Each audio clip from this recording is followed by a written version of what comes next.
የተሳለጠ ለማድረግ የብሮድባንድ ወይም የዋይፋይ ኢንተርኔት ፍጥነትን ማሳደጋችን በደስታ እንገልጻለን ይላል። እንዴት አይነት ይቀጥላል የቴሌው። በዚሁ መሰረት የኢንተርኔት ፍጥነቱ ከየካቲት ወር 2018 ዓ.ም ጀምሮ ከ5 ሜጋባይት ፐር ሰከንድ እንግዲህ ወደ 7 ሜጋባይት ከፍ ብሏል ይላል። አሁን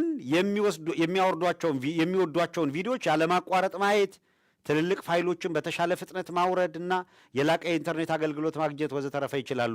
ይሄ ማሻሻያ ጋር ተያይዞ የቀጣይ ወር የክፍያ መጠየቂያ የአዲሱን የፍጥነት ታሪፍ መሰረት አድርገን የሚዘጋጅ መሆኑን እንገልጻለን ይላል። ተመልከቱ።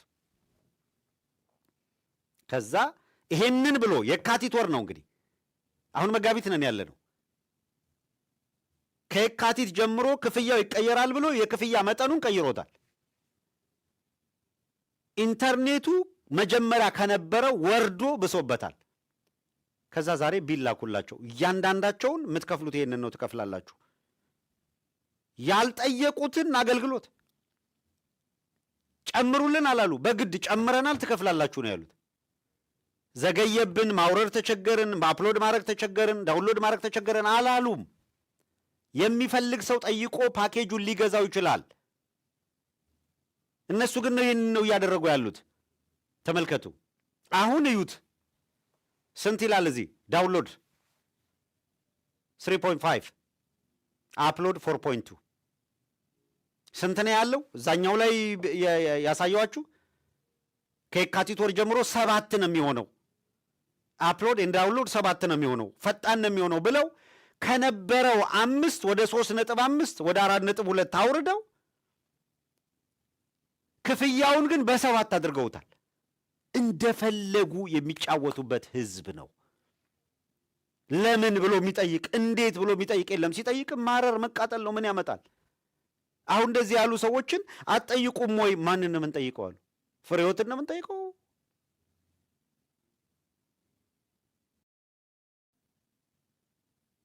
ማን ነው የሚጠየቀው? ብትጠይቅስ ማን መልስ ይሰጥሃል?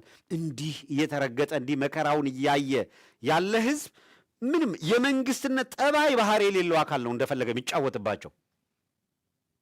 ቴሌ እንደዚህ ህዝቡን በፈለገው መንገድ እየተጫወተ ታመጣለህ እየተባለ የሚጠላውን ህዝብ እንደፈለገ ይጫወትበት ይቀልድበታል። መለሳለሁ እንደ እግረ መንገድ ነገሩን እናሳያችሁ እንጂ ወደፊት እየተከታተልን ብዙ ምንለው ይኖረናል። ጋሽ ኃይሌን በጣም ከልብ እናመሰግናለን። የምን ጊዜም ደጋፊያችን ነው ጋሽ ኃይሌ። የእውነት ከቃላት በላይ ነው የሚያደርግልን ድጋፍ። ከቃላት በየቀኑ ያለመታከት ነው ድጋፍ የሚያደርገው እና ዛሬም የሱፐር ቻት ሱፐር ስቲከር ድጋፍ በማድረግ ይኸው ካምፔኑን ተቀላቅለናል። አሁን ለምትሰሩት ስራ እኛ ከጎናችሁ መኖራችንን ለማሳየት ይኸው አብረናለን እያሉና ያሉት ከኛ በላይ አሁን በኢትዮ ሰገነት ሳተላይት ቴሌቪዥን እየተከታተላችሁ ላላችሁ እናንተ በኮሜንት ባር ላይ ማን ምን አደረገ የሚለውን ስለማታዩት ነው የምንነግራችሁ። እናንተ ይኸው አሁን በኢንተርኔት አስጨንቀው ነው አይደለም። ለዚህ እንኳን ገና 1000 ትጨምራለህ ይሉታል። 1000 ትጨምሪያለሽ ይላሉ። ከየት አምጥቶ ነው አሁን? ፕራክቲካሊ እኮ አንድ ቪዲዮ ዳውንሎድ ለማድረግ የሚያወጡት ገንዘብ እኮ ካቅም በላይ ነው። ጭራሽ እንደገና ይሄንን ጫና አድርገው አመጡባቸው። ሳይጨነቁ ሪሞት ብድግ አድርገው ቴሌቪዥን ከፍተው እንዲያዩ የሚያስችል የሳተላይት ቴሌቪዥን በተለይ አገር ቤት ላሉት አፎርድ ለማያደርጉት የግድ እዛ ጋር መምጣት አለብን ብለን የምንለፈው ለዛ ነው። አለበለዚያ ይውላችሁ የፖለቲካ ፕሮግራም በሳተላይት ቴሌቪዥን ስታደርግ ለሳተላይት የምትከፍለው ገንዘብ ለሳተላይት ከፍለዋል። ምን ታገኝበታለህ ንገረኝ? 1 ብር አለው? ወጪ ነው ያለው፣ ገቢ የለው፣ ዜሮ። ለሳተላይት የምትከፍለው ብቻ አይደለም 24/7 ያንን ሳተላይት መቆጣጠር ይኖርብሃል።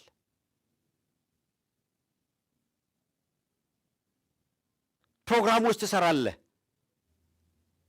ንፋስ ምናምን ስበህ እኮ አትኖርም አይደል እንዴ? ከሳተላይት ክፍያ ባሻገር እንደገና ሳተላይት ኮንትሮል ማድረግ፣ ቪዲዮዎች እንዲሰሩ ማድረግ፣ ኤዲተር ሚና ደግሞ የሚባል ነገር አለ። ኮስት ነው አይደለ? ወጪ ነው። እንደ ማንኛውም ዩቲዩብ ላይ ምናምን ላይ ረምብል ላይ ምንሰራውን ሰርተን ለሳተላይት የሚከፈለውን ከፍተኛ ገንዘብ ጩልሌ ብንሆን ኖሮ እንደዛ ነው የምናደርገው።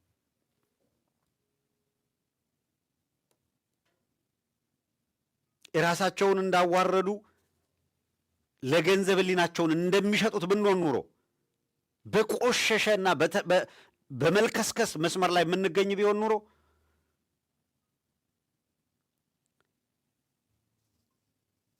ግን ምን ይገርማል፣ ክርስቶስን ወንበዴ ብሎ ለመስቀል ያራራ ለማን ይራራል? አይሁድ ደግሞ ከሩቅ እኮ አይደለም፣ አጠገብህ ሆኖ የሚያውቅህ ሕሊናህን ልቦናህን በደንብ ጠንቅቆ ለሚያውቀው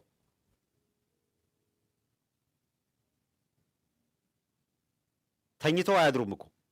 በእርግጠኛነት የምነግራችሁ ለሕሊናችን የምንኖር በሐቅ የምንኖር መሆናችንን እያወቁ ጭቃ ለመወርወር የሞከሩ አካላት የገቡበት ጭቃ እጃቸው ላይ ያለ፣ እኛ ንጹሕ ነን፣ የተወረወረው ጠብ አይልም። ምክንያቱም ጭቃ ሊያስተናግድ የሚችል ሰውነት ስለሌለን።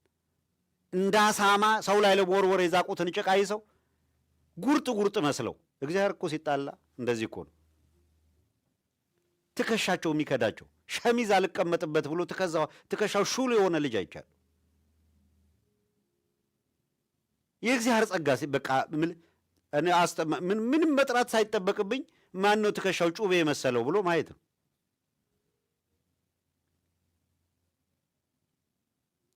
ሰው ግርማ ሞገስ አጥቶ ምን እንደው በእውነት የፈጣሪም ቁጣ አለው። ለግፈኞችን ይቆጣል፣ ግፍ ስለተሰራ ያለ ድካም። እንደ ሰው እኮ ይደክመናል፣ ሰው አይደለም። የሰው ልጅ የሚደክመው ድካም እኮ ይደክመናል። የእያንዳንዱን ፍላጎት ልንሞላ አልተቀመጥንም እዚህ። ለትግሉ የሚጠቅም አስተዋጽኦ ልናደርግ ነው። እንደው ሱፐርማንን አይጎለንም እኮ አይደለም የምንለው። በተቻለ መጠን ግን ምንም ነገር ሳንታከት ለማድረግ የምንችለውን ለማድረግ ነው ጥረት የምናደርገው። ይሄንን የሚረዳ ደጋፊ ስላለን ነው ደግሞ ፕራውድሊ እናንተን ማገልገል ደስ እያለን፣ ህዝባችንን ማገልገል ደስ እያለን የምንቀጥለው። ትዕግስት